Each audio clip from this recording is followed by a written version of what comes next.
How do you determine what to list your house for? Morgan and I employ a few different methods to figure out a fair market value when determining a list price for a property. The first is the comparable method.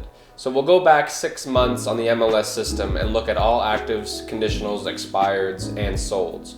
We'll then graph that as a function of total living area square footage and run a linear regression to create a line at best fit. Now we can take the property in question, place it on our line, and see where it falls for a basic estimation of value. That only takes into account the location and the total living area square footage, and there's a lot more to value where we'll have to go in at this point and look at more specific comparables to hone in our value.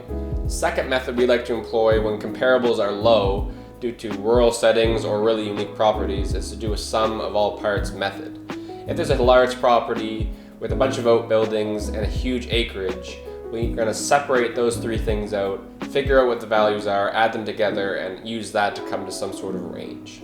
The final method uses all the data in MLS and previous sales prices to extrapolate a new value range. We find that the extrapolation method doesn't always work as well, and ideally we are going to use the comparable method when finding a market value.